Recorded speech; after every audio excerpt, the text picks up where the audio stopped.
நீங்க விவசாயம் ஆரம்பிக்கணும்னு விருப்பப்பட்டீங்கன்னா இந்த விவசாயத்தை ஆரம்பிங்க. நீங்க கூகுள்ல டைப் பண்ணா கூட உங்களுக்கு தெரியும் இந்த விவசாயம் இருக்கிறதுலே ரொம்ப லாபகரமான விவசாயம். ஒரு மாதத்துக்கு நீங்க 3 லட்சம் வரைக்கும் லாபம் பார்க்கலாம் இந்த ஒரு விவசாயத்துல. எல்லா காலகட்டத்திலையும் டவுன் ஆகாம எப்பவுமே டிமாண்டா இருக்கக்கூடிய ஒரு விவசாய தொழில்னா இதுதான். Hi hello and welcome to Indian மணியோட freedom farming Tamil YouTube channel. நான் பால சரஸ்வதி.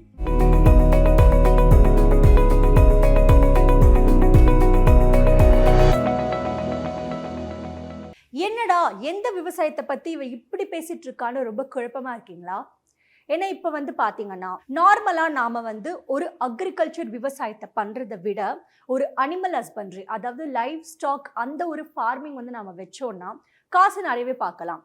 ஏன்னா லைவ் ஸ்டாக்குக்கு அவ்வளவு வரவேற்பு இருக்கு மார்க்கெட்ல. அதுலயுமே மாடு வளர்ப்பு பண்ணை.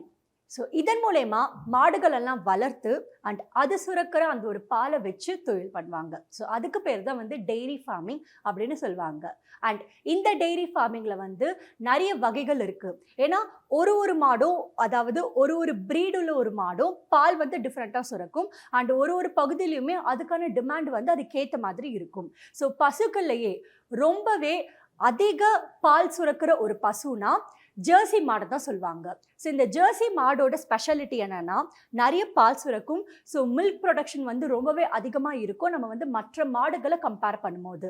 மேலும் இந்த ஜெர்சி மாடு அந்த ப்ரீட்ஸ் பார்த்தீங்கன்னா ரொம்ப நிறைய ப்ரொடியூஸ் பண்ணும். ஸோ நம்ம அந்த மெர்சி மாடை விற்கிறதுக்குமே நம்ம நிறைய லாபம் பார்க்கலாம். ஸோ இந்த மாதிரி நிறைய ஸ்பெஷாலிட்டி இருக்கிற ஜெர்சி மாடோட மற்ற அட்வான்டேஜ் நம்ம ஒன்று பார்த்துடலாம். ஸோ ஃபர்ஸ்ட், நீங்கள் ஒரு ஜெர்சி மாடை இன்னொருத்தவங்க கிட்ட விற்கிறீங்கன்னா குறைந்தபட்சம் 65,000 இருந்து அதிகபட்சம் 75,000 வரைக்கும் நீங்க விற்கலாம் ஒரு ஜெர்சி மாடை. செகண்ட், நான் ஆல்ரெடி சொன்ன மாதிரி மில்க் ப்ரொடக்ஷன் நார்மல் மாடை விட 10 டைம்ஸ் அதிகமான மில்க் ப்ரொடியூஸ் பண்ணும். ஸோ அந்த பால் நீங்க விற்பனை பண்ணீங்கன்னா அதிக லெவலில் விற்பனை பண்ணலாம். அதுக்கேற்ற மாதிரி நீங்க நிறையவே சம்பாதிக்கலாம். மூணாவது, ஜெர்சி மாடு ரொம்ப லோ வெயிட்டாக இருக்கும். ஸோ நீங்க ஒரு நிறைய மாடுகளை ஒரு இடத்துல டிரான்ஸ்போர்ட் பண்றீங்க இல்லை எக்ஸ்போர்ட் பண்றீங்கன்னா கூட ரொம்ப ஈஸியாக இருக்கும் உங்களுக்கு வேலை. பிகாஸ் ஏன்னா இப்போ இதுவே மாடு ரொம்ப வெயிட்டாக இருந்ததுன்னா உங்களால் நிறைய மாடுகளை நிறைய பசுக்களை நீங்க டிரான்ஸ்போர்ட் பண்ண முடியாது. பட் ஜெர்சி மாடு நீங்க ஈஸியாக ட்ரேட் பண்ணலாம். நிறைய மாடுகளை நீங்க எக்ஸ்போர்ட்டும் பண்ணலாம். சரி, பால் நிறைய சுரக்கும்னு சொல்லிட்டு இருக்கீங்களே, அப்படி எவ்வளவுதான் சுரக்கும்னு கண்டிப்பா உங்களுக்கு ஒரு கேள்வி எழுந்திருக்கும். ஸோ ஒரு நாளைக்கு பார்த்தீங்கன்னா கிட்டத்தட்ட 30 இருந்து 35 லிட்டர் வரைக்குமே பால் சுரக்கும்.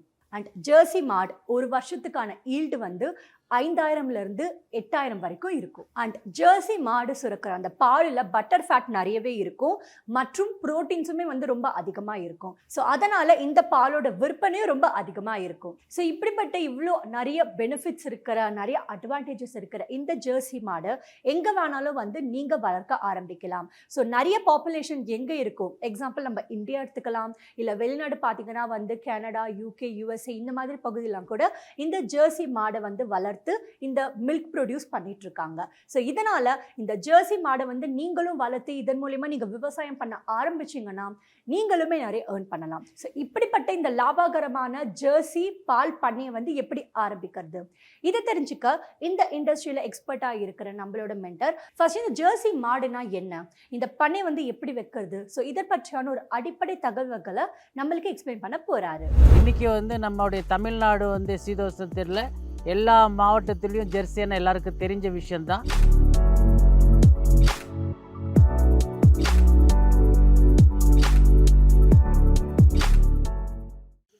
ஜெர்சி மாடுன்றது சாதாரணமாக நம்ம இந்தியாவுக்கு 60 ஆண்டுகள் மேலே ஆயிடுச்சு. இந்த ஆர்ஜின் வெஸ்ட் இண்டியன்ஸ்லேருந்து வந்தது. இது பின்னால் இப்போ பார்த்தீங்கன்னா 8 லிட்டர் கொடுக்குறது ஜெர்சின்னு சொல்கிறாங்க, 50 லிட்டர் கொடுக்குறது ஜெர்சின்னு சொல்கிறாங்க.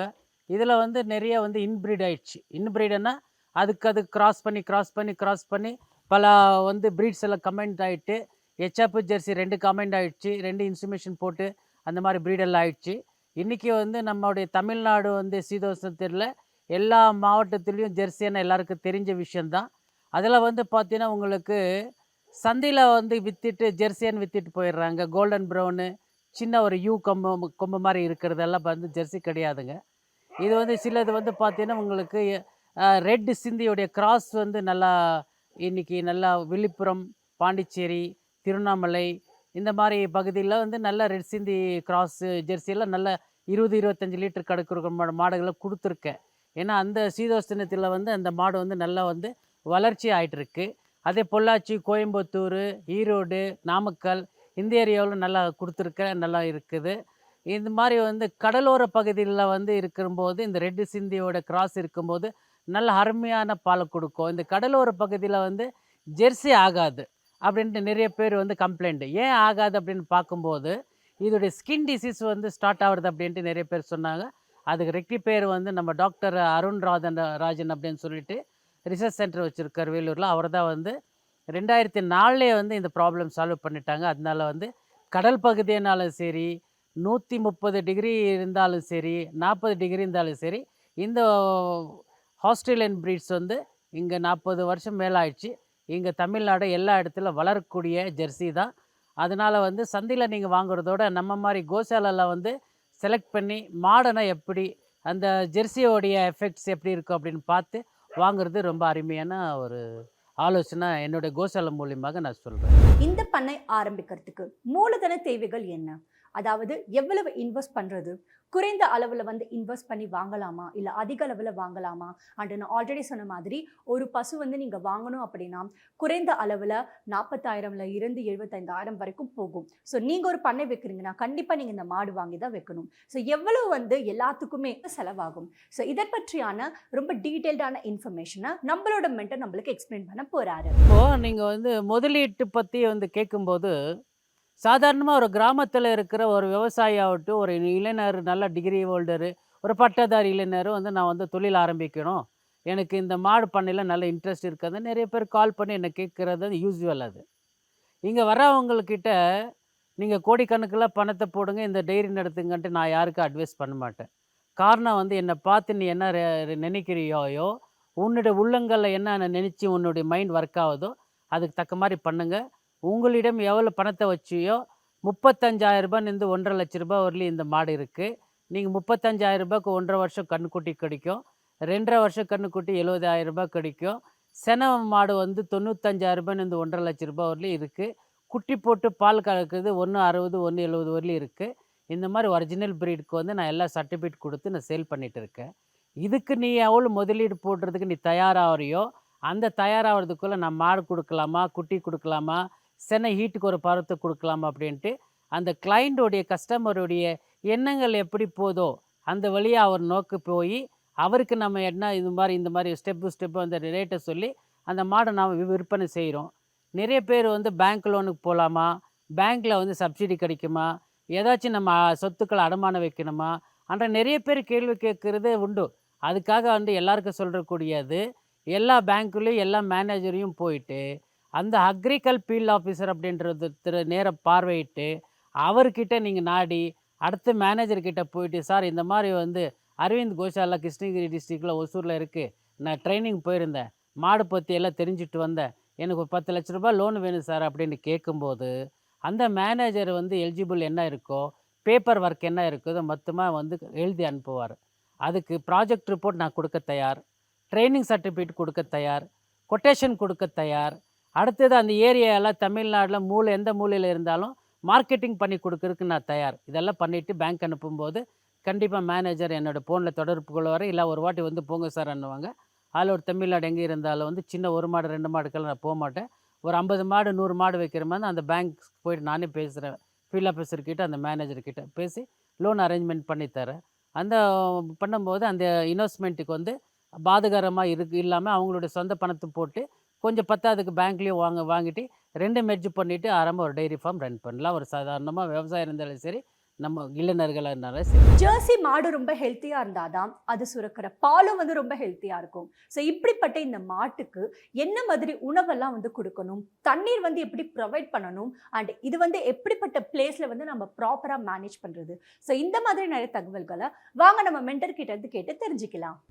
எப்படின்னா மாடு வந்து பார்த்தீங்கன்னா உங்களுக்கு நீங்கள் முதல்ல வந்து எண்ணிக்கை 1 மாடு வச்சுக்கிறீங்களா, 100 மாடு வச்சுக்கிறீங்களா, 10 மாடு வச்சுக்கிறீங்களா, 5 மாடு வச்சுக்கிறீங்களா, செலக்ட் பண்ணி ஈஸ்ட் அண்ட் வெஸ்ட்டில் 22க்கு 60 2400 ஸ்கொயர் ஃபீட்ஸில் 10 மாடுக்கு வந்து நம்ம ஷெட் ரெடி பண்ணிக்கலாம். இந்த ஷெட்டு ரெடி பண்ணுறதுக்கு இதுக்கு முன்கூடியே நான் சொல்லியாச்சு. 1,00,000 ரூபாயிலேருந்து 6,00,000 ரூபாய் வரலையும் இந்த ஷெட்டுக்கு ஆகுது. இந்த லேண்ட் ப்ரொவைட் பண்ணும்போது அந்த பார்க்கக்கூடிய லேபர் ஹவுஸ் அதில் இருக்கணும். 2வது ஸ்டோரேஜ் ஹவுஸ் ஒன்று இருக்கணும். இந்த மாடுக்கு வந்து 10 மாடுக்கு உண்டான ஷெட் இருக்கணும். இதெல்லாம் ரெடி பண்ணுறதுக்கு 1,00,000 ரூபாயில் பண்ணிக்கலாம், 6,00,000 ரூபாய் பண்ணிக்கலாம். ஆனால் மெஜர்மெண்ட்டு 22/60. மெயின்டைன் பண்ணணும் அப்படின்னு சொன்ன ஷெட்டு ஃபஸ்ட்டு வந்து நம்ம வந்து மாடுங்களை கட்டுறதுக்கு அப்படின்றது தீவனம் போடுறதுக்காண்டு ஒரு பிளேஸ் ஒதுக்கி கார்டியன் சொல்லுவாங்க. அதுக்கு மேலே ரிங்ஸ் எல்லாம் வச்சுக்கணும். எப்பயுமே ஷெட்டு வந்து ட்ரையாக இருக்கணும். மாய்ஸ்சரைஸ் வந்து பட்டுச்சுன்னா நோய்கள் அதிகமாகிடும். அதனால் வந்து எப்பவுமே வந்து ட்ரையாக இருக்கிறதுக்காக வென்டிலேஷன்ஸ் ரொம்ப மஸ்ட். நிறைய சொல்கிறது 10 வாட்டி சொல்கிறது, வென்டிலேஷன் காற்றோட்டம் நல்லா இருக்கணும். ஈஸ்ட் அண்ட் வெஸ்ட்டில் ஷெட்டு போட்டோன்னா உங்களுக்கு காற்றோட்டம் நல்லா கிடைக்கும் அப்படின்ட்டு நாங்கள் சொல்லி அனுப்புகிறோம். அடுத்தது வந்து சிசி கேமரா மஸ்ட்டு. அடுத்தது வந்து நம்ம லேபர் ஷெட்டு, அவர் தான் ஸ்டோரேஜ் ரூமு, அப்புறம் பால் சில்லிங் பண்ணுறதுக்காக ஒரு மிஷினரிஸ் போடுறதுக்கு. இதெல்லாம் நம்ம வந்து டெய்ரியில் செட்டப் இருந்துச்சுன்னா லேபர் என்ன தவறு செஞ்சாலும் சிசி கேமராவில் பார்த்துக்கலாம். நல்ல ஆரோக்கியமாக வளரக்கூடிய இது நம்ம உருவாக்கி கொடுத்தா மாடு ஆரோக்கியமாக இருக்கும். எந்த நோய் நொடி இல்லாமல் வந்து நல்லா ஆரோக்கியமாக வளரும். இது வந்து ஷெட்டுக்கு உண்டான தீர்வுகள். கம்பல்சரி வந்து கரண்ட்டு தேவைப்படும். சாப் கட்டர் தேவைப்படும். சாப் கட்டர் ஓடணுன்னா கரண்ட் வேணும். கேமரா ஓடணுன்னா கரண்ட் வேணும். நம்ம லேபரே இருந்து மொபைல் சார்ஜ் போடணுன்னா கரண்ட்டு கண்டிப்பாக தேவைப்படும். காலையில் 9 மணிலேருந்து சாயந்தரம் 5 மணி வரலையும் வந்து நம்ம வந்து ஃபீல்டில் விட்டு மேயலாம். இந்த ஜெர்சி பசுக்கு எந்த மாதிரி வந்து பிரச்சனை இருக்காது. அந்த மாதிரி வெயிலில் இருந்தாலும் வந்து 16 to 30 டிகிரி அப்பயே சொல்லிட்டேன் நான். அந்த டெம்பரேச்சர் மெயின்டைன் பண்ணும்போது கண்டிப்பாக வந்து வெளியில் விட்டு மேய்க்கலாம். ஷெட்லேயும் வச்சுக்கலாம். 2 in 1. இந்த மாடு பொறுத்தவரையிலையும் 2க்குமே வந்து அட்ஜஸ்டபுளாக இருக்கக்கூடிய அனிமல்ஸ். இந்த ஜெர்சி மாடு ஒன்றும் எவ்வளவு விலைக்கு விற்கும்? ஏன்னா நிறைய பேர் வந்து குட்டி பசுக்களை கூட வாங்குவாங்க. அதாவது இந்த பிரீட்ல வர பசுக்களை வாங்குவாங்க. ஸோ ஒன்று எவ்வளவு விலை இருக்கும் அண்ட் எவ்வளவுக்கு வந்து நீங்கள் விற்பனை பண்ணலாம்? ஸோ மொத்தமாக உங்களுக்கு வந்து எவ்வளவு காசு வந்து நீங்கள் இதன் மூலமாக சம்பாதிக்கலாம்? அண்ட் அது மட்டும் இல்லாமல் இந்த ஒரு விவசாயத்தில் நீங்கள் வந்து எப்படி சந்தைப்படுத்துவது, அதாவது நீங்கள் மார்க்கெட்டிங் வந்து எப்படி ப்ராப்பராக பண்ணுவது, ஸோ இந்த மாதிரி விஷயங்கள்லாம் வாங்க நம்ம மென்டர் கிட்ட இருந்து கேட்டு தெரிஞ்சுக்கலாம். இப்போது நம்ம கிராமப்புறங்களில் பார்த்தீங்கன்னா ஒரு மாடை வச்சுருந்து வாழ்க்கை நடத்திட்டு இருக்கிறாங்க. அந்த ஒரு கால்குலேஷன்ஸ் பார்த்தாலே 100 மாடு கால்குலேஷன் பெரிய பெரிய பெரிய கார்பரேட் கம்பெனிக்கு ஈக்குவலாக நம்ம கால்குலேஷன் பண்ணிக்கலாம். இன்றைக்கி வந்து கிராமத்தில் இருக்கிறவருக்கு எந்த வேலையும் கிடையாது. ஒரு 1,50,000 லட்ச ரூபா கொடுத்து ஒரு மாடை வாங்கிக்கிறான். டெய்லி வந்து 10 லிட்டர்லேருந்து 15 லிட்டர் பாலை கறக்குது. ஒரு லிட்டரு டெய்ரி கொடுத்து 25 ரூபாய்க்கு போகுது. அதே நீங்கள் வெளியில் விற்றா 50 ரூபாய்க்கு போகுது. நீ மார்க்கெட்டிங் எப்படி பொறுத்து பண்ணுறது தான் உன்னுடைய டைம் டேபிள் அது. அதுக்கு ஆக மொத்தத்தில் போயிட்டு ஒரு மாதத்துக்கு ஒரு மாடால் 15,000 ரூபாய் நிச்சயமாக சம்பாதிக்க முடியும் ஜெர்சியில். அதே வந்து கிர்ன்றது 1000 ரூபாய் வரலாம், சாகிவாலன்றது 2000 ரூபாய் வரலாம். ஆனால் ஹெச்எப்பில் வந்து இன்னும் 100 ரூபாய் அதிகமாக வரலாம். ஜெர்சி பொறுத்தவரையிலும் நம்ம பேசிகிட்டு இருக்கோம். ஜெர்சி மாடோடைய கண்டம்ஸ் பர் டே வந்து எல்லா இப்போ எக்ஸ்பெண்டிச்சர் போயிட்டு ஒரு நாளைக்கு வந்து 500 ருபீஸ் மீதி ஆனாலும் மந்த்லி 15,000 ரூபாய் நம்மளுக்கு வீடு தேடிட்டு வந்துடும். இன்ட்டு 12 மந்த் கணக்கு போட்டால் எவ்வளோ ஆகும், இன்ட்டு 100 மாட் போட்டால் எவ்வளோ ஆகும் கால்குலேஷன் பண்ணிக்கோங்க. இன்றைக்கி வந்து எல்லா இடத்துலையும் வந்து சாதாரணமாக மனுஷன் பிறந்தாலும் பால் வேணும், சத்தாலும் பால் வேணும்.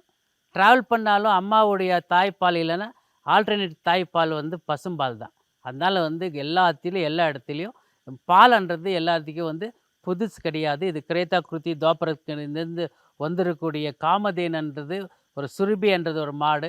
அதனால் வந்து இனங்கள் தான் ஜெர்சி, ஹெச்எப்பு, கிரி, சாகிவால் 1008 மாடுன்னாலும் எல்லாமே அந்த ஆரிஜினில் வந்தது தான்.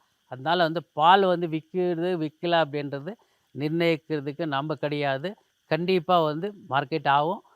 உங்களுக்கு மார்க்கெட் பண்ணி தெரியலன்னா என்ன நாடுங்க, என்னுடைய நம்பருக்கு கால் பண்ணுங்கள். கண்டிப்பாக உங்களுக்கு நான் வந்து இந்த மார்க்கெட்டிங் பண்ணித்தரேன். ஸோ ஃபைனலாக இந்த வீடியோ மூலமாக நம்மளோட மென்டார் ஒரு ஜெர்சி பால் பண்ணை வந்து எப்படி ஆரம்பிக்கிறது அண்ட் எவ்வளவு வந்து நீங்கள் லாபம் சம்பாதிக்கிறது, இந்த மாதிரி நிறைய விஷயங்களை நம்மளுக்கு சொல்லி தந்தாரு. பட் இந்த வீடியோவில் ரொம்பவே குறைந்த ஒரு இன்ஃபர்மேஷன் தான் உங்களுக்கு வந்து சேர்ந்துருக்கு. இந்த ஒரு தொழிலை வந்து ஆரம்பிக்கணும், இது ரொம்ப சக்ஸஸ்ஃபுல்லாக நீங்கள் கொண்டு போகணும் விருப்பப்பட்டீங்கன்னா இதே ஒரு ஜெர்சி பால் பண்ணை பற்றியான ஒரு கோர்ஸ் எங்களோட ஆப்பில் வந்து நாங்கள் வச்சுருக்கோம். ஸோ அதில் வந்து பார்த்தீங்கன்னா A to Z இன்ஃபர்மேஷன் இருக்கும். இந்த மாதிரி சின்ன சின்ன இன்ஃபர்மேஷன்ஸ் மட்டும் இருக்காது. ஸோ மறக்காமல் டிஸ்கிரிப்ஷனில் மென்ஷன் இருக்கிற டவுன்லோட் லிங்க் ப்ரெஸ் பண்ணி எங்களோட ஃப்ரீடம் ஆப்பை டவுன்லோட் பண்ணிக்கோங்க. மேலும் எங்களோட ஃப்ரீடம் ஆப்பை நீங்கள் டவுன்லோட் பண்ணிங்கன்னா இன்ட்ரோடக்ஷன் மாடியூல் எல்லா கோர்ஸுக்குமே நீங்கள் ஃப்ரீயாக பார்க்கலாம். அண்ட் இதில் வந்து ஜெர்சி பால் பண்ணை கோர்ஸுமே இருக்குது. ஸோ உங்களுக்கு இந்த கோர்ஸை பற்றி தெரிஞ்சுக்கணுன்னா ஆப் சப்ஸ்கிரிப்ஷன் வாங்கி நீங்கள் வந்து அந்த கோர்ஸை படிக்க ஆரம்பிக்கலாம். அண்ட் இந்த கோர்ஸ் மட்டும் இல்லாமல் கிட்டத்தட்ட 800+ கோர்சஸ் இருக்குது. எல்லாமே வந்து personal finance related, business related மற்றும் விவசாயம் சார்ந்த நிறைய கோர்சஸ் கூட இருக்குது. ஸோ உங்களுக்கு வந்து இது யூஸ்ஃபுல்லாக இருக்கும் நீங்கள் நினச்சிங்களோ அதுக்கேற்ற மாதிரி நீங்கள் வந்து கோர்ஸ் படிக்க ஆரம்பிக்கலாம். ஸோ யாருக்கெல்லாம் இந்த வீடியோ பிடிச்சிருக்கோ மறக்காமல் லைக் பண்ணுங்கள். அண்ட் ஆல்ரெடி யாராச்சும் விவசாயம் பண்ணிட்டுருக்காங்க, இந்த ஜெர்சி கவ் வச்சு பண்ணிட்டுருக்காங்க, இல்லை ஏதாச்சும் ஒரு பால் பண்ணை வச்சு பண்ணிட்டுருக்காங்கன்னா அவங்களுக்கு இந்த வீடியோவை ஷேர் பண்ணுங்கள். அண்ட் உங்களோட ஒரு ஒப்பீனியன்ஸ் வந்து கமெண்ட் செக்ஷனில் மென்ஷன் பண்ணுங்கள். மேலும் இந்த வீடியோ முடிக்கிறதுக்கு முன்னாடி மறக்காமல் இந்த சேனலுக்கு சப்ஸ்கிரைப் பண்ணி பெல் ஐக்கானை ப்ரெஸ் பண்ணுங்கள். ஏன்னா நாங்கள் முழுக்க விவசாயம் சார்ந்த விஷயங்கள் தான் அப்லோட் பண்ணுவோம். உங்களுக்கு ரொம்பவே யூஸ்ஃபுல்லாக இருக்கும். அண்ட் யாருக்கெல்லாம் வந்து பிஸ்னஸ் ரிலேட்டட் கான்டென்ட் ரொம்ப பிடிக்கும், எங்களுக்குன்னு freedom business Tamil YouTube channel இருக்குது, மறக்காமல் அதை சப்ஸ்கிரைப் பண்ணிக்கோங்க. மேலும் யாருக்கெல்லாம் வந்து பர்சனல் ஃபைனான்ஸ் பற்றி தெரிஞ்சுக்கணும், எங்கே இன்வெஸ்ட் பண்ணணும், எங்கே லோன் வாங்கணும், இந்த மாதிரி நிறைய விஷயங்கள் தெரிஞ்சுக்கணும்னா எங்களுக்குன்னு Indian money Tamil YouTube channel இருக்குது, மறக்காமல் நீங்கள் அதையுமே சப்ஸ்கிரைப் பண்ணிக்கலாம். So finally it's me Bala Saraswathi signing off. Get wise, break free.